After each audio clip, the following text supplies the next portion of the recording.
Hello aspirants, मैं अभिषेक कुमार आप सबका स्वागत करता हूं एम सिविल सर्विसेज के प्लेटफॉर्म पे।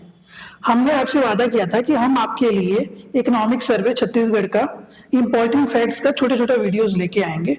इसी सीरीज में, इसी श्रृंखला में हम आपके लिए लेकर आ रहे हैं हमारा दूसरा एपिसोड, जिसमें हम जानेंगे आज स्टेट्स इनकम का अदर फैक्ट्स। तो चलिए क्लास को बिना देरी किए स्टार्ट करते हैं। देखिए, अगर जब भी स्टेट इनकम पढ़ते हैं तो स्टेट इनकम में आपको जरूरी है बेस ईयर से याद रखना। 2011 एंड 12 यानी 2011 और 12 जो है वो बेस ईयर है, और उसके हिसाब से ये जो पहला चार्ट आपको दिख रहा है, ये चार्ट क्या शो कर रहा है? ये शो कर रहा है जीएसडीपी एट बेस प्राइस। ठीक है, तो बेस ईयर में जीएसडीपी उसके कंपैरिजन में 2024-25 में कितना रहा। वैसे तो कितना रुपए खर्च हुआ ये बहुत रेयर कभी पूछा जाता है, पर आप चाहें तो याद रख सकते हैं कुल योग। ठीक है, कुल योग प्राथमिक क्षेत्र का और कृषि का, ये दो फैक्ट आपके लिए इंपॉर्टेंट है बस। 8591658 प्राथमिक क्षेत्र यानी कि प्राइमरी सेक्टर का टोटल वैल्यू है, और दूसरा 5162082, ठीक है, यानी 5162082, ये क्या है? कृषि का जीएसडीपी चेंज है, हम बेस ईयर से कंपेयर करेंगे। तो सिमिलरली आपको क्या पढ़ना है? द्वितीय क्षेत्र यानी सेकेंडरी सेक्टर का पूरा योग यानी टोटल वैल्यू, और साथ ही साथ उद्योग यानी इंडस्ट्री का टोटल वैल्यू कितना है सिर्फ 2024-25 के क्षेत्र में। कुल योग अगर हम देखते हैं यानी टोटल वैल्यू हम देखते हैं सेकेंडरी सेक्टर का, तो ये है 11287591 11287591, और फिर उद्योग का अगर देखते हैं तो यह 147171167 यानी 147171167। इसके बाद आपको देखना होगा कुल योग टर्सरी सेक्टर का। टर्सरी सेक्टर जब देखेंगे हम यानी कि सर्विस सेक्टर, ठीक है, यहाँ देखिए सेवाएं लिखा हुआ है ना, तो सेवा क्षेत्र है थर्ड सेक्टर, तो इसका वैल्यू आपको याद रखना है 10846132। वैसे तो ये बहुत रेयर कभी पूछता है, पर मैंने आपको बता दिया कि क्या पढ़ना है, बाकी चीजें आपको जरूरत नहीं है, बाकी चीजों को आपको पढ़ने की जरूरत नहीं है। ठीक है, प्रति व्यक्ति आय मैंने आपको बता ही दिया था, तो यहाँ पे पढ़ने की जरूरत नहीं है। पिछले लेक्चर को आप वापस देख लेंगे तो रिवाइज हो जाएगा। जहां मैंने क्रॉस कर दिया है वो फैक्ट्स आपको याद करने की जरूरत नहीं है, सिर्फ जो जो बॉक्स में है वही फैक्ट्स इंपॉर्टेंट है। चलिए आगे देखते हैं हमारे लिए इंपॉर्टेंट क्या है एग्जाम के नजरिए से। तो जब भी हम एग्जाम को फोकस करते हैं तो सबसे पहले देखिए प्राइमरी सेक्टर में हम क्या देख रहे हैं? बेस ईयर के क्षेत्र में यानी बेस ईयर के हिसाब से, स्थिर भाव के हिसाब से हमारा परसेंटेज इंक्रीज जीएसडीपी में। ठीक है, तो यहाँ परसेंटेज वाइज है, आपसे एग्जाम में परसेंटेज वाइज ज्यादा पूछा जाता है।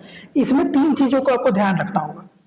एक तो कुल योग हर सेक्टर का यानी कि एग्रीकल्चर एंड एलाइड या प्राइमरी सेक्टर का, सेकेंडरी सेक्टर का और टर्सरी सेक्टर का। ठीक है, यानी इंडस्ट्री, एग्रीकल्चर एंड उसके अलावा सर्विस सेक्टर, इन तीन चीजों का टोटल वैल्यू।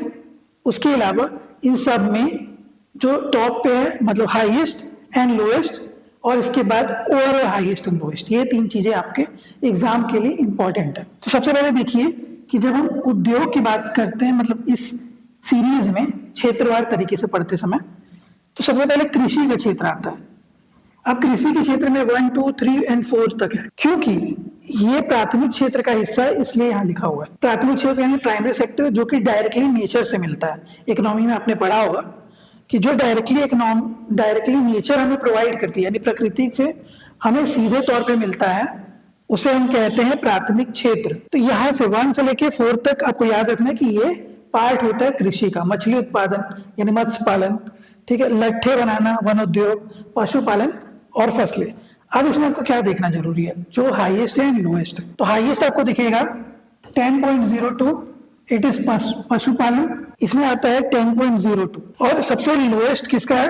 वन उद्योग और लट्ठे बनाना यानी 3.96 परसेंटेज का इंक्रीज हुआ है। कृषि का कुल योग तो मैंने बता दिया था 5.38, पिछले लेक्चर में भी हमने देखा था।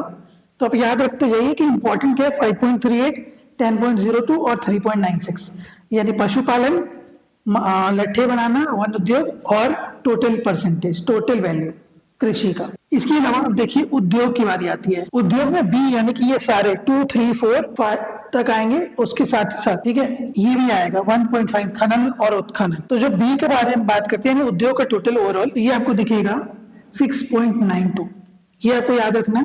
उधर 5.38 याद रखना। और अब इसमें देखना है कि कौन सा हाईएस्ट है कौन सा लोएस्ट है। तो हाईएस्ट आपको दिखेगा विद्युत गैस जल आपूर्ति, ठीक है, 9.52%। एंड इसके अलावा लोएस्ट आपको दिखेगा विनिर्माण, ठीक है, यानी ये दोनों वैल्यू आपको याद रखना। विनिर्माण 6.12, 9.52 विद्युत गैस जल आपूर्ति, एंड ओवरऑल टोटल योग कितना है 6.92, 6.92। ये था आपका सेकेंडरी सेक्टर। अब जानते हैं टर्शरी सेक्टर। अब टर्शरी सेक्टर यानी कि तृतीय क्षेत्र यानी सेवा क्षेत्र, इसमें कौन सा वैल्यू आता है? तो पहले देखिए कुल योग यानी टोटल वैल्यू, यह है 8.54। पिछले लेक्चर में हमने जब देखा था कि जो स्टीप चेंजेस हो रहा है, तो उससे आपके लिए आज का पहला क्वेश्चन है, आपके मीन्स के लिए लिखने के लिए हो सकता है 8 नंबर का, 10 नंबर का या 15 नंबर का। आप मुझे आंसर लिख के सेंड कर सकते हैं, मैं चेक करके आपको उसमें क्या फ्लॉज है, क्या चीजें और ऐड ऑन करनी होंगी वो मैं दे सकता हूँ। आपका क्वेश्चन है कि पिछले 3 सालों में, हिंदी में लिखिए कि पिछले 3 सालों में हमें क्यों सेवा के क्षेत्र में प्रतिशत वृद्धि में गिरावट देखने को मिली है। इंग्लिश में लिखिए what is the reason behind a steep decrease in the percentage increase of service sector, ठीक है। इन्हें आप अपने शब्दों में लिख के हम मुझे सेंड कर सकते हैं, मैं आंसर चेक करके आपको बता दूंगा। अब इसमें सेवा क्षेत्र की बात आपको देखना है हाईएस्ट एंड लोएस्ट। तो हाईएस्ट आपको दिख रहा होगा 14.06, ये है आपका व्यापार, होटल एवं जलपान गृह यानी रेस्टोरेंट सेक्टर, होटल सेक्टर, ठीक है, स्टे सेक्टर, जो आपको सर्विस प्रोवाइड करते हैं वैसी जगहों पे, इसके लिए है आपका 14.06%। और लोएस्ट आपको दिखेगा माइनस में रेलवे का 7.38। तो ये 3 चीजें आपको याद रखनी है, 8.54 टोटल वैल्यू, माइनस में आपको 7.38 रेलवेज, और 14.06 हाईएस्ट किसका है, व्यापार, होटल और जलपान गृह।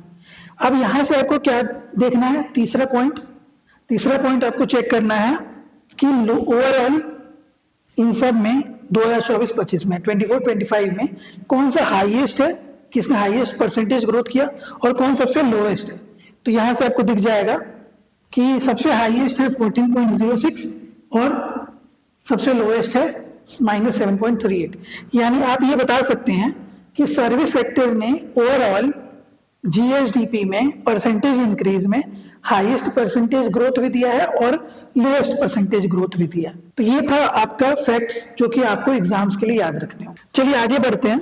तो आपके लिए एक अनाउंसमेंट है, एम सिविल सर्विसेज आपके लिए लेकर आ रहा है एक स्कॉलरशिप टेस्ट। अगर आप सोच रहे हैं आने वाले समय में यूपीएससी या पीएससी देकर अपने लक्ष्य की प्राप्ति करना और एक सिविल सर्वेंट बनके देश या राज्य की सेवा करना, तो आपके लिए हम एक सुनहरा मौका लेकर आ रहे हैं। हम 10 अप्रैल को 10 अप्रैल को एक स्कॉलरशिप टेस्ट का आयोजन करने वाले हैं, जिसमें एक्साइटिंग रिवॉर्ड्स अवेलेबल होंगे, जो कि आपको स्क्रीन पे दिख रहा है। यानी दोनों एग्जाम्स, चाहे वो यूपीएससी का आप एग्जाम देंगे या सीजीपीएससी का, हर एक एग्जाम के लिए टॉप 3 स्टूडेंट्स, यानी दोनों एग्जाम्स होंगे, दोनों में जो टॉप 3 स्टूडेंट्स होंगे उनको मिलेगा 100% फी वीवर। उन्हें एक भी रुपया नहीं पे करना होगा पूरे कोर्स के लिए। इसके अलावा रैंक 4 से रैंक 10 तक आने वाले स्टूडेंट्स के लिए फी वीवर्स हैं, जो कि आपको स्क्रीन पे दिख रहा होगा 50, 40 एंड 30% रेस्पेक्टिवली। तो अगर आप अपने लक्ष्य की प्राप्ति करना चाहते हैं, अपने एम तक पहुंचना चाहते हैं, तो आज ही रजिस्टर करें स्कॉलरशिप टेस्ट में और पाएं एक्साइटिंग रिवॉर्ड्स। चलिए इसके आगे अब हम क्लास की तरफ दोबारा बढ़ते हैं। चलिए तो अब हम देखते हैं कि स्थिर भाव में राज्य के सकल घरेलू उत्पाद यानी कि GSDP, gross state domestic product में कितना परसेंटेज वितरण हो रहा है, यानी कितना कंट्रीब्यूशन कर रहा है हर एक सेक्टर। इसका मतलब क्या है? इसका मतलब यह है कि अगर ओवरऑल 100 रुपीज है तो 100 रुपीज में कितना कंट्रीब्यूट कर रहे हैं, कितना प्रतिशत हिस्सेदारी कर रहे हैं तीनों क्षेत्र। तो सबसे पहले देखिए कृषि क्षेत्र को देखेंगे तो ये करता है ओवरऑल 16.80% ऑफ कंट्रीब्यूशन जीएसडीपी में। अब इसमें highest and lowest same formula हमें यहाँ भी देखना है, हाईएस्ट लोएस्ट ऑफ ईच, फिर हाईएस्ट लोएस्ट ऑफ ओवरऑल। ठीक है, तो तीन चीजें याद रखनी, ओवरऑल, हाईएस्ट लोएस्ट हर सेक्टर में, और ओवरऑल तीनों सेक्टर में लाके हाईएस्ट एंड लोएस्ट। तो यहाँ पे हाईएस्ट आपको दिखेगा 9.67 फसलों से, यानी कि फसल उगा के जो इनकम आती है उसका कंट्रीब्यूशन कृषि के पूरे कंट्रीब्यूशन में सबसे ज्यादा, कृषि और उससे संबंधित क्षेत्र जितना भी कंट्रीब्यूट करते हैं उसमें सबसे ज्यादा कंट्रीब्यूशन होता है फसलों का। दूसरा देखिए कि सबसे लोएस्ट किसका होता है, तो सबसे लोएस्ट होता है पशुपालन का, यानी पशुपालन का जो कंट्रीब्यूशन है वो सबसे लोएस्ट होता है परसेंटेज वैल्यू में। तो ये था हमारा कृषि। अब जानते हैं सेकेंडरी सेक्टर के बारे में। तो सेकेंडरी सेक्टर में देखिए ओवरऑल 47.90% सेकेंडरी सेक्टर कंट्रीब्यूट करता है हमारे जीएसडीपी में, यानी 100 में से 47.90 रुपए। ये याद करने का तरीका आप याद रख सकते हैं, 100 रुपए अगर है तो कौन कितना कर रहा है, 100 रुपए में से 47.90 रुपए कौन कर रहा है, सेकेंडरी सेक्टर या उद्योग, इंडस्ट्री। तो इंडस्ट्री में हाईएस्ट किसका है, तो हाईएस्ट है आपका विनिर्माण का। विनिर्माण का देखेंगे तो 18.13% हाईएस्ट है, और लोएस्ट आपको दिखेगा 7.86% निर्माण का। अब जानते हैं हम टर्सरी सेक्टर के बारे में। टर्सरी सेक्टर को जब देखेंगे तो टर्सरी सेक्टर का कुल योग आपको दिखेगा 35.30% जीएसडीपी में। अब इसमें देखना है हमको कि हाईएस्ट और लोएस्ट कौन दे रहा है। हाईएस्ट आपको दिखेगा स्थारवार संपदा, आवास गृह को स्वामित्व तथा व्यावसायिक सेवाएं, ये आपका कंट्रीब्यूट करता है 8.02%। एंड लोएस्ट आपको दिखेगा तो ये दिखेगा 0.08% के साथ भंडारण। तो भंडारण सबसे लोएस्ट करता है इस क्षेत्र में, और हाईएस्ट करता है आपका स्थारवार संपदा, आवास गृह स्वामित्व।